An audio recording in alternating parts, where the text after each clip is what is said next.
था। एक थोड़ी सी जानकारी हम दे दें कि रामपुर का जो पहला वोटर था, 80 साल के बुजुर्ग ने वहां वोट किया, पहला वोटर रामपुर का। और उस जिस बूथ पर उसने मतदान किया उससे हमारे संवाददाता ने बातचीत की है, नईम मियां ने, वो हम आपको सुना रहे क्या कह रहा है वो मतदाता, 80 साल के बुजुर्ग जो पहले मतदाता है रामपुर की। दर्शक भी सुनिए वो क्या कह रहे हैं।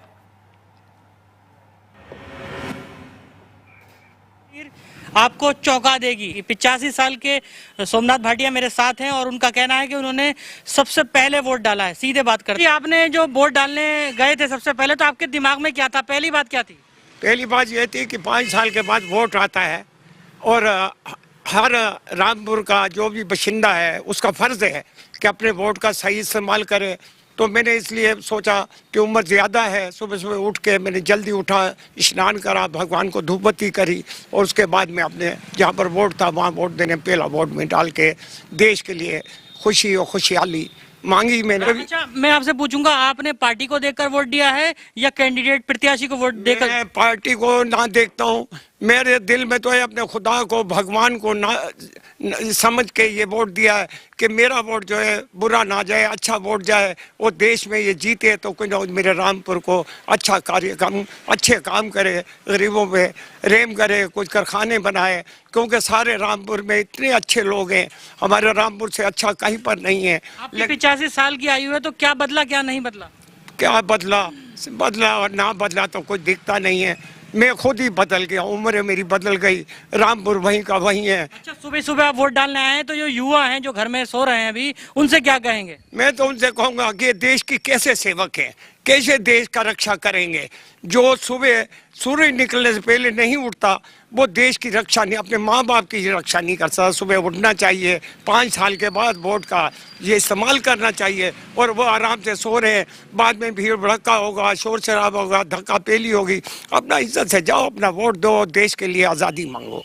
आप देख सकते हैं ये हमारे साथ सोमनाथ भाटिया हैं जिनकी 85 साल की आयु है और वे मतदान स्थल पर सबसे पहले पहुंचकर मतदान किया। हम आगे भी आपको रामपुर के मतदाताओं से जुड़ी तस्वीरें देते रहेंगे। आप देखते रहिए वीके न्यूज़, राष्ट्र के नाम।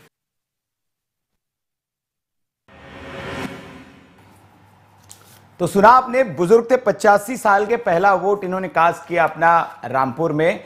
और मेहमान हमारे साथ जुड़े हुए तमाम, नीरज साहब सुना आपने, बुजुर्ग कह रहे कि भाई साहब 85 साल के हो गए, हम बदल गए लेकिन रामपुर नहीं बदला है। बिल्कुल सही कह रहे हैं वो। हाँ। 7 साल का जो दर्द है, हाँ, वो 7 साल का दर्द उनके बयान में साफ साफ दिखाई दे रहा है। नहीं, 7 साल नहीं, वो पूरे 60 साल की बात कर रहे हैं। वो कहाँ 7 की बात कर रहे हैं, वो तो कह रहे मैं 85 का हो गया। उन्होंने वर्तमान की बात, हाँ, वर्तमान में जो चल रहा है, हाँ, देखो दुख और सुख नजदीक का सबसे पहले पहचाना जाता है। हाँ। नहीं, रामपुर में इसलिए मैं आपसे ये सवाल पूछा तो उमर साहब, क्योंकि ज्यादातर शासन जो रहा है वो आप जिनके सहयोग से चुनाव लड़ रहे हैं, जिनके सहयोगी आप हैं, उनका ही शासन रहा है। तो बदलने की जिम्मेदारी तो मतलब स्थानीय जनप्रतिनिधि की होती है ना रामपुर को। मैं इसलिए आपसे ये सवाल पूछा है। देखिए, आप जानते हैं कि जब शासन नहीं होता है, हाँ, तो प्रतिनिधि, हाँ, अपना फंड भी वहाँ पर इस्तेमाल नहीं कर पाता। उसे कहने में कोई गुरेज नहीं है मुझे। हाँ, पूरा फंड वापस चला जाता है सरकार को। अच्छा। और विकास कार्यों के लिए, हाँ, राजनीतिकरण जो है देश का, वो एक अलग दिशा में जा रहा है। अच्छा। बातें होनी चाहिए कि भाई तोमर साहब, लेकिन मैं माफी के साथ आपको रोकूंगा और थोड़ा सुधार करूंगा कि एक विधायक निधि होती है और विधायक निधि हर विधायक को मिलती है और वो कोई सरकार पैसा जो है सरकार वापस नहीं ले सकती है, वो विधायक पर निर्भर करता है, उसको खर्च करना है पूरी। आप ये अलग ही बात कर रहे हैं कि फंड वापस चला जाता है, वो तो खर्च तो आपको आएगा, तो खर्च तो विधायक को करना है ना, स्थानीय विधायक को। मैं बताना चाहूंगा ना इसके बारे में आपको। हाँ, देखिए, विधायक तो कोई भी टेंडर ओपन नहीं कर सकता। अच्छा। विधायक जो अपना पैसा है, हाँ, वो एजेंसी को भेजता है। हाँ। यहाँ ढेरों एजेंसी है उत्तर प्रदेश में। हाँ। उन एजेंसी को जाता है और एजेंसी को जाने के बाद में वहाँ के जो संबंधित अधिकारी हैं वो, हाँ, उससे नक्शा पास करते हैं, उसका रोड मैप देखते हैं। वो चाहे सड़क हो, नल हो, खड़ंजा हो, कोई भी काम होता है, अगर वो काम वहाँ पर ग्राउंड पे पास नहीं होगा तो वो पैसा जस्ता तक विधायक निधि में ही रह जाता है, वापस चला जाता है सरकार को। और फिर उसके ऊपर बहुत सारे लांछन भी लगाए जाते हैं कि ये विधायक है, अपना पैसा नहीं खर्च कर पाए। लेकिन वो सच्चाई वो है जो मैं आपको बयान कर रहा हूँ। अगर शासन का विधायक है लेकिन रामपुर में अपना विधायक फंड यूज नहीं कर पाते हैं, कैसी हास्यास्पद बातें करते हैं। नहीं, विधायक अपने विधायक टेन्योर के दौरान एक करोड़ों रुपए की यूनिवर्सिटी बना देते हैं जबरदस्ती की जमीन कब्जा करके, और वहां का विकास नहीं कर पाते हैं, और आज उसी अपराधीकरण की वजह से जेल में पड़े हुए हैं। ये बोलने नहीं देंगे बीच में मुझे। आप बात तो करिए बोलने लायक। नहीं बताइए, आज रामपुर ने क्या जौहर यूनिवर्सिटी नहीं देखी है? जौहर यूनिवर्सिटी कौन से फंड से बनी थी? क्या उन्हीं एजेंसियों से कमीशन लेके बनी थी? कोई दंगा नहीं हुआ, आपने सीमाओं पे बैठा के आपके विधायक ने 5 साल क्या किया रामपुर में, ये बताइए। हमने तो जो उल्टे सीधे कब्जा करके यूनिवर्सिटी बनाई थी उसको जमीनोद कर दिया। आपके विधायक ने क्या किया? मौत के बाद में उनके ऊपर कोई मन की बात की? आप बताइए ना। अरे मन की बात छोड़िए, रामपुर पे आइए पहले। रामपुर पे आपके विधायक ने क्या किया? क्यों वहां की जनता आपको वोट दे? क्या सिर्फ जमीन कब्जा करके यूनिवर्सिटी बनाने के लिए वोट दे? ये प्रदेश की जनता आपको जवाब दे रही है, लगातार देगी, साथ के साथ फेस में आपको जवाब मिलेगा, क्लीन स्वीप हो जाएंगे आप। अरे सर, प्रदेश की जनता हमें जवाब दे रही है और हम प्रदेश की जनता के प्रति जवाबदेही भी है। हमने जिम्मेदारी से काम करके भी दिखाया है। आज जो प्रदेश की जनता की जमीनों पे कब्जा करके अपनी यूनिवर्सिटियां बना रहे थे और धार्मिक तुष्टीकरण कर रहे थे, जेल में डाल दिया है। आज जो प्रदेश को जलाने का काम कर रहे थे, हमने जेल में डाला है। बहुत ज्यादा खराब है।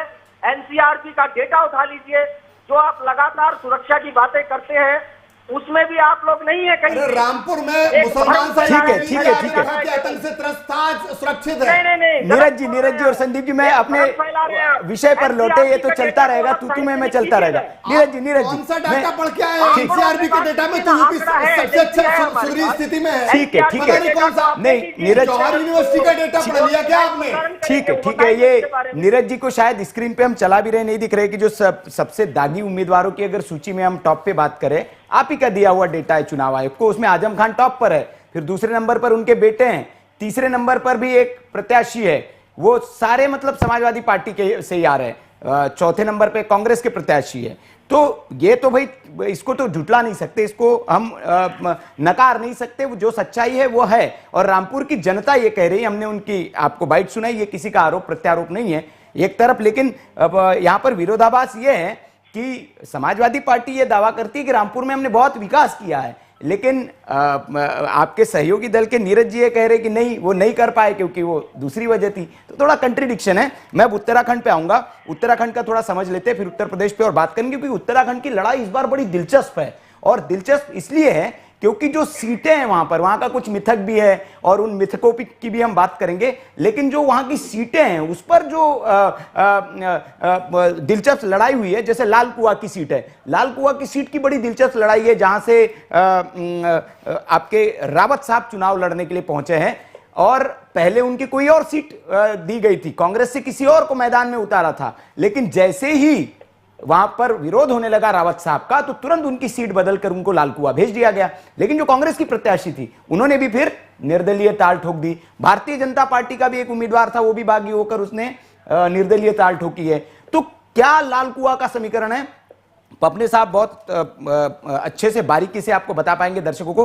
पपने साहब, क्या लाल कुआं की सीट का जो समीकरण है, क्या आप देख रहे हैं? और क्या रावत साहब, क्योंकि रावत साहब के लिए भी ये चुनाव साख का चुनाव है, वही फेस है एक तरह से इस चुनाव में, और वो लड़ रहे हैं वहां से लाल कुआं से, लाल कुआं की सीट का जो समीकरण है वो क्या देख पा रहे हैं?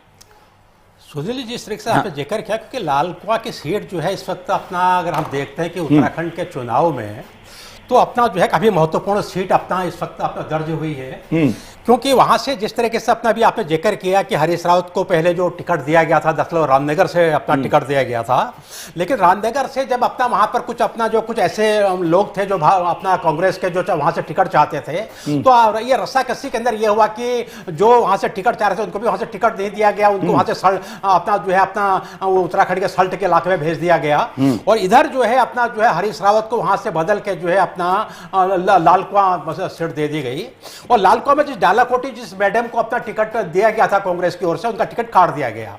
तो उसमें ये अपना जिस तरीके से अपना वहां पर अपना उनमें आपस में रस्साकसी हुई, आपस में जिस तरीके से अपना मैडम डालाकोटी ने जिस तरीके से अपना एक महिलाओं के का एक जिक्र उठाया कि भाई महिला को टिकट दिया गया था, उसका उनका टिकट काट दिया गया, तो वो निर्दलीय खड़ी हो गई वहां पर। लेकिन ये सिर्फ कांग्रेस के लिए ही इस तरीके से अपना एक घातक सिद्ध नहीं हुआ, अपना भाजपा का भी ये हुआ कि जो कैंडिडेट वहां पर खड़े हैं उनके अगेंस्ट में, तो उनके अगेंस्ट में जो निर्दलीय एक अपना खड़े हैं, उनको भी पहले वहां टिकट की दावेदारी उनकी रही है। तो ये सिर्फ पवन चौहान की आप बात करें, जी। तो इस तरीके से दरअसल अगर हम अपना सिर्फ लालकुआं के ही परिप्रेक्ष्य में नहीं, पूरे उत्तराखंड के परिप्रेक्ष्य में अगर हम बात करते हैं, तो वहां पर जिस तरीके से इसका समीकरण बैठ रहे हैं, जिस तरीके